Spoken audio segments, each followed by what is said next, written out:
Weekly token unlocks hit 77 milliliters as GUA leads at 27.7 milliliters.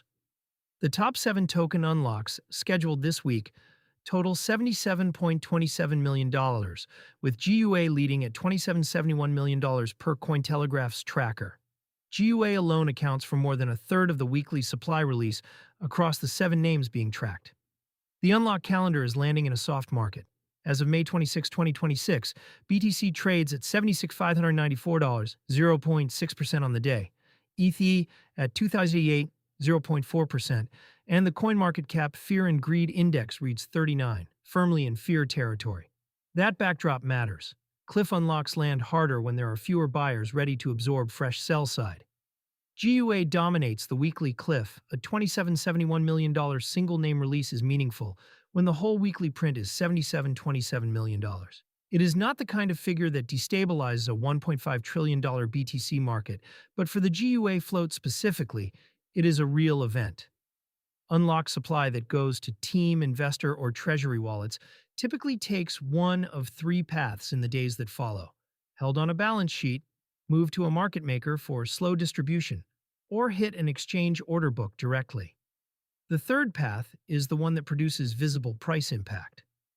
Token unlock cliffs are usually telegraphed months in advance through public vesting schedules, so the unlock itself is rarely a surprise in the sense that buyers don't know it's coming.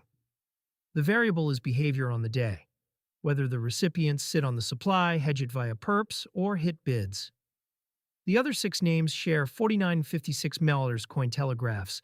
Tally leaves $49.56 million of unlocks distributed across the remaining 6 top 7 names.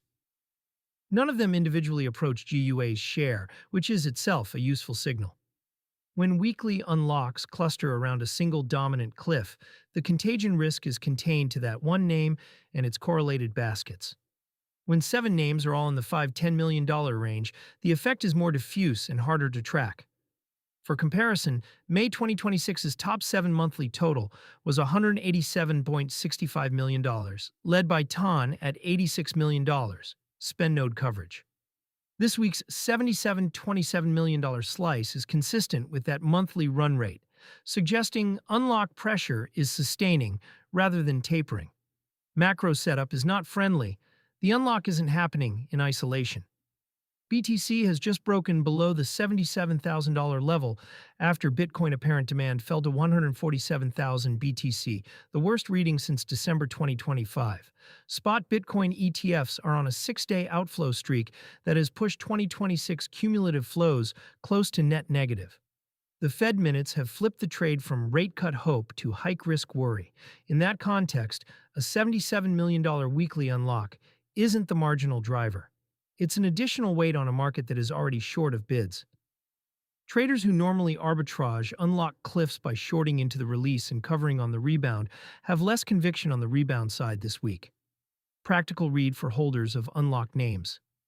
3 behaviors typically show up in price action after a sizable single-name unlock: a 5–15% drift lower in the 48 hours preceding the unlock, as position shorts get larger, a flush on the unlock candle itself if there's genuine forced selling, a reversal within 72 hours if the unlock turned out to be quietly absorbed off-book for GUA specifically, watching the perp funding rate and open interest in the day before and after the cliff will give a cleaner signal than spot price alone.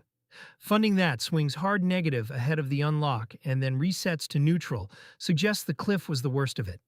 Funding that stays compressed for days afterward suggests the supply is still hitting bids.